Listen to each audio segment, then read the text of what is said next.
A very good afternoon to all our viewers. This is Lunchtime News on TV1. Before we head into our stories in detail, let's start off with a look at headlines.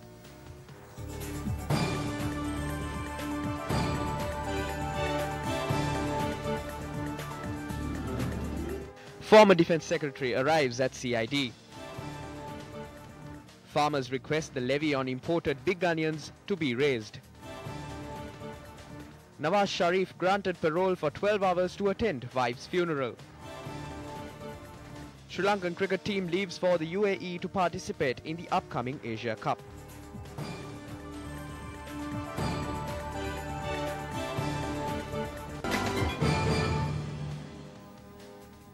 On to those stories in detail. Former Secretary of Defence Gotabaya Rajapaksa visited the Criminal Investigations Department this morning. The former Defence Secretary arrived there to provide a statement over the abduction and assault on journalist Keith Noya. At the previous court hearing, the Attorney General informed it was necessary to record statements from both former Defence Secretary Gotabaya Rajapaksa and former Army Commander and present Minister Field Marshal Sarath Fonseka.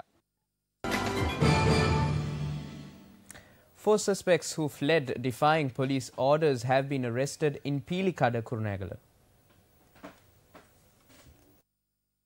According to the police, the suspects will be produced before the Kurunegala Magistrate Court today.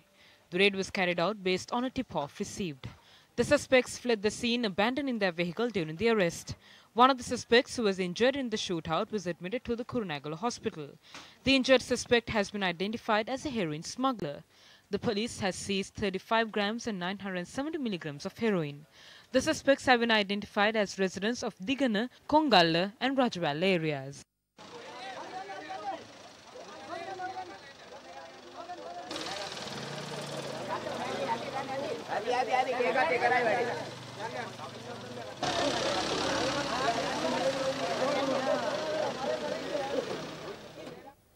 In some rather tragic news from here at home now, an individual was killed in an elephant attack in the Ihala Alla area in Dibulagala this morning. According to the police, the suspects will be produced before the Kurunegala Magistrate Court today. The raid was carried out based on a tip-off received. The suspects fled the scene, abandoning their vehicle during the arrest. One of the suspects who was injured in the shootout was admitted to the Kurunegala hospital. The injured suspect has been identified as a heroin smuggler. The police has seized 35 grams and 970 milligrams of heroin. The suspects have been identified as residents of Digana, Kongalla and Rajawala area. The 48-year-old deceased was a resident of the Ihalala area and a father of 2. Our correspondent said the attack had taken place close to the deceased's house. The remains were placed in the Aralagangvila Provincial Hospital and will be sent to the Polonnaruwa General Hospital for the post-mortem examination. A group of Sri Lankan refugees who were living in South India arrived in the country yesterday. The group of refugees consists of 49 individuals. The refugees had travelled to India 30 years ago using unsafe sea routes. The refugees had been brought down to the country with the assistance of the Office of the United Nations High Commissioner for Refugees, or the UNHCR. The refugees consist of individuals from Kilinochchi, Jaffna and Mana districts. 941 refugees have returned to Sri Lanka so far this year. As a result of imported big onions, the farmers of the Matale district complain that they are unable to place a standard price for the big onion harvest during the Yala season. Large quantities are grown in the area of Galevela, Dambulla, Naula, Sigiriya and Devahuwa. The farmers say that due to the price decrease in the imported big onions, the local harvests have gone down between 50 to 60 rupees.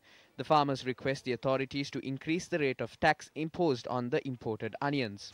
The farmers say they incur approximately 60 rupees to produce a kilo of big onions. Therefore, they say they are unable to make any profit from the sale. A foreign development workshop was held yesterday under the patronage of the Minister of Foreign Development and Christian Religious Affairs, John Amaratunga. This proposal is on how we attract tourists to the country during the off-season. We plan to do it by bringing together our airline, hotel management and foreign business organizations to implement concessions on services. We hope we will be able to attract a large number of tourists during the off-seasons by implementing these methods. Moreover, we put these strategies to action in off-seasons such as May, June, September and October. We hope to put these actions in progress by April and May.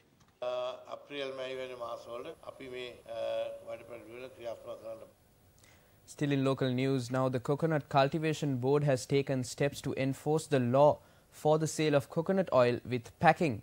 This step is taken to reduce the influx of substandard coconut oil to the market. The Coconut Cultivation Board says they will work closely with the Consumer Affairs Authority of Sri Lanka on this matter. Today is day 16 of the Gum at the Door-to-Door initiative. The teams are travelling in 3 districts along with the students of the Peradeniya University to listen to the problems faced by the people. Gum at the Door-to-Door initiative. One team of the Gum at the Door-to-Door initiative commenced their day's activities after taking part in religious observances at the Gampaha Imbulpe Vijayawardena Mahaviharaya.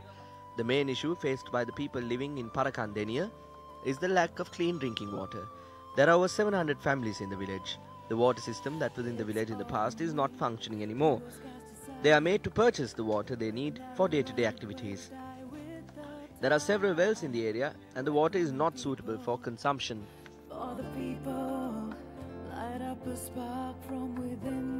The main problem faced by the people in this village is the lack of proper transportation. The entry roads into the village are in a dilapidated state. The village does not have electricity and the children who are receiving education in the Katukale school are also facing issues due to the dilapidated state of the roads in the area.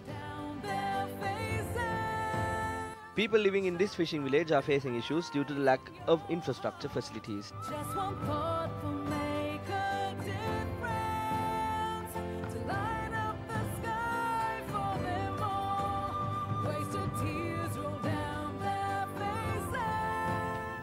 Gum at the Door-to-Door initiative. The Gum at the 1000 Projects initiative launched yet another drinking water project in Tubullegama Kurunagala this morning. The lack of clean drinking water is a long-standing issue for the villagers of the Tubullegama area. The lack of drinking water is mainly due to the high levels of salinity in the water.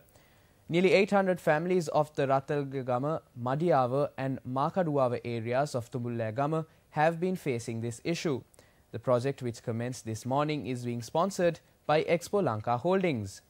Newsfirst Administration's Director Kitsiri Dayananda and Manager Ravindra Nanayakara along with the project leader Aruna Danushka were also present at the event.